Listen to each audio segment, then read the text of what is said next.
ఈ జిల్లాలో నీళ్ళ కొరకు విద్యుత్ కొరకు ధర్నాలు జరుగుతున్నాయి. ఇంకా మేము బుకాయిస్తాం, మేము భయపెట్టిస్తాం, మా నోటికి ఏదొస్తే అది మాట్లాడతాం, అడ్డం నిలువు అనుకుంటే నిన్న నీ ముఖ్యమంత్రికి ఏం జరిగిందో గదే జరుగుతుంది. నీకు కూడా ఉత్తమ్ ఆయన అడ్డగోలు తిట్టిండు కాబట్టి అయిండు, నాకు తిట్టడం రాక వెనకబడ్డాను అనుకుంటున్నావు. కాదు, ఆ విద్యలు నీకు రాక కాలేకపోయినావు. అది మిమ్మల్ని ఎవరిని అడిగి చెప్తాడు. మొత్తం రాష్ట్రం మీద పడి దోసుకొని ఒక్కొక్కడు ఒక డిపార్ట్మెంట్ని పంచుకొని చేస్తున్న దోపిడి దొంగలు మీరు కేసీఆర్ నుంచి మాట్లాడతారు. బుద్ధి ఉండాలి, మాట్లాడేటప్పుడు కొంచెం సోయి ఉండాలి. ఇక ఈ తిట్ల దండకం తీసుకోగానే నాకు కూడా వస్తుందేమో అనుకుంటే రాదు, పదవి రాదు, చీవాట్లు వస్తాయి ప్రజల నుంచి.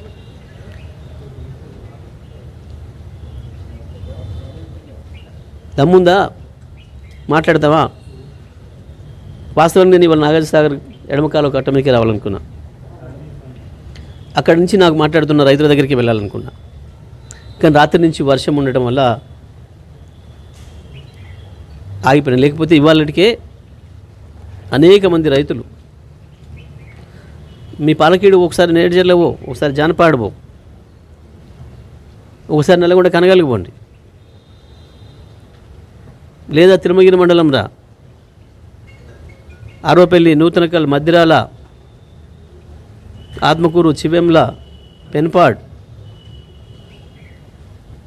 మోతే, ఏ మండలంకైనా వెళ్దాం, రైతులను అడుగుదాం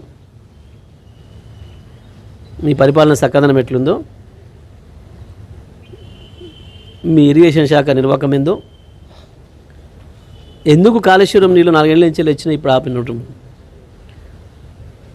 కోతలు కోసిండ్రు, అబద్ధాలు చెప్పి ప్రజలు మోసం చేసే ప్రయత్నం చేసిండ్రు.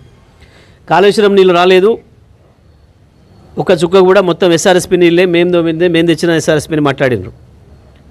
ఇవాళ కాళేశ్వరం కొట్టుకపోయింది అని చెప్పిండ్రు. మరి ఎస్ఆర్ఎస్పీ మీరు కట్టిన ఎస్ఆర్ఎస్పీ అక్కడనే ఉంది కదా, ఇప్పుడు ఎందుకు వస్తలేవు నీళ్ళు? సూర్యాపేటకి ఎందుకు రావు, తుంగతుర్తికి ఎందుకు రావు, కోదాడికి ఎందుకు రావట్లేవు? చెప్తావా సమాధానం సూటిగా? ఎందుకు నాగార్జునసాగర్ ఎడమ కాలువలో మొన్నటి వరకు మేము 11,000 క్యూసెక్ల నీళ్ళు ఇచ్చినాం, ఎందుకు ఇవాళ కేవలం నువ్వు 6,000-7,000 క్యూసెక్లు ఇచ్చి చెరువులు నింపకుండా రైతాంగం పొలాలు ఎండబెడుతున్నావు ఎడమ కాలువ కింద కూడా? ఆ పిల్లలు అసలు వాళ్ళ కళ్ళల్లో నీళ్లు కారిపోతూ ఉన్నాయి, ఏడ్చేస్తున్నారు, దుఃఖాన్ని ఆపుకోలేకపోతున్నారు. పిల్లలు భయంతో వణికిపోతూ ఉన్నారు. మళ్ళీ మీరు పోయిన తర్వాత మమ్మల్ని కొడతారేమో, మమ్మల్ని ఇప్పటికే విపరీతంగా మరి కర్రలు విరిగిపోయేటట్టు కొడుతున్నారని చెప్పి పిల్లలు ఏడ్చుకుంటూ ఈరోజు చెప్పడం జరిగింది. అంటే ఈరోజు నిజంగా ఆ పిల్లల పరిస్థితి చూస్తుంటే మాకు కూడా కళ్ళల్లో నీళ్ళు ఆగడం లేదు. అన్నంలో పురుగులు వస్తూ ఉన్నాయి, పప్పులో పురుగులు వస్తూ ఉన్నాయి, సాంబార్ నీళ్లు లాగా ఉన్నది. అసలు పురుగులు వస్తున్నాయి సార్ అంటే పురుగులు తీసేసి తినండి అని మమ్మల్ని కొడతా ఉన్నారని ఆ పిల్లలు తమ బాధను వెలుబుచ్చుతా ఉన్నారు. పాఠాలు సరిగా చెప్పడం లేదు, అందరూ గైడ్లు పెట్టుకొని పరీక్ష రాయమంటున్నారు. అటు విద్య లేదు, ఇటు భోజనము లేదు, కనీస సౌకర్యాలు కూడా లేవని చెప్పి పిల్లలు చాలా బాధపడతా ఉన్నారు. 6వ తరగతి పిల్లల్ని అడిగితే ఒక జత బట్టలు మాత్రమే ఇచ్చారు, ఇంకా 2వ జత బట్టలు రానే లేదు అని చెప్పి 6వ తరగతి పిల్లలు చెప్తా ఉన్నారు. బుక్స్ కూడా పార్ట్ 1 పార్ట్ 2లో ఒకరికి పార్ట్ 1 ఇచ్చి ఇంకొకరికి పార్ట్ 2 ఇచ్చి ఇద్దరు కలిపి చదువుకోండి అంటున్నారు. పూర్తిగా పుస్తకాలు కూడా పిల్లలకు అందినటువంటి పరిస్థితి లేదు. బట్టలు రావు, పుస్తకాలు రావు, కడుపు నిండా భోజనం పెట్టే పరిస్థితి లేదు.